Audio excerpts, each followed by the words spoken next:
तारा कहने लगी है महाराज आप ये क्या कह रहे हैं, मैं आपकी पत्नी हूँ।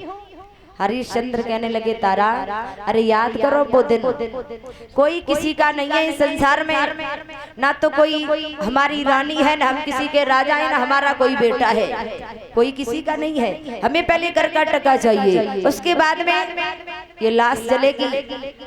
जिस दिन हम जल भरने के लिए गए तो उस दिन आपकी बारी थी, लेकिन आज हमारी बारी है। उस दिन तुम्हारा धर्म जा रहा था, लेकिन आज हमारा धर्म जा रहा है, हमें कर का टका चाहिए। तो रानी तारा ने क्या किया है, और वो आधी साड़ी जो बची थी वो कर के टका में दी है, और वहां से चली है काशी की नगरिया में पहुंची है। माँ भवानी के मंदिर में जाकर के लेटी है। उसी समय विश्वामित्र ने आवाज लगाई है काशी के लोगों, एक डाहिन आ गई है, वो बच्चों का कत्ल करती है।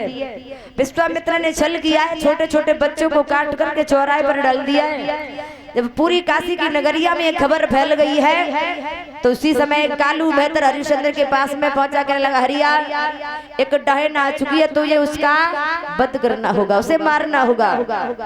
हाथ में तलवार दी है। हरिश्चंद्र जब और उस मंदिर में पहुंचे, कहते हैं महाराज के दुख में या तो नींद आती है या फिर भूख सताती है।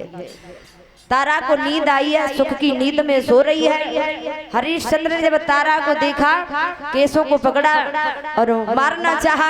हरिश्चंद्र कहने लगे तारा तेरा बेटा खत्म हो गया, इसका मतलब ये थोड़ी है तूने दूसरे बच्चों को मारना प्रारंभ कर दिया है। रानी तारा कहने लगी महाराज ऐसा मैंने कुछ भी नहीं किया है।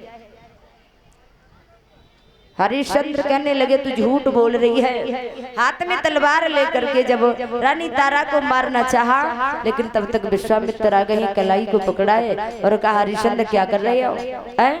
हरिश्चंद्र कहने लगे आपने सब कुछ बर्बाद कर दिया, अब और कुछ रह गया, क्यों आए हो। विश्वामित्र कहने लगे हमें एक बात बताओ, आप 3 प्राणी थे लेकिन 2 कैसे, एक कहां पर। बोले बेटा तो खत्म हो चुका है। बोले नहीं, अपने बच्चे के लिए आवाज लगाओ। रोहितास को जब आवाज लगाई है तो बेटा आज भागता हुआ अपने माता पिता के पास में आया है।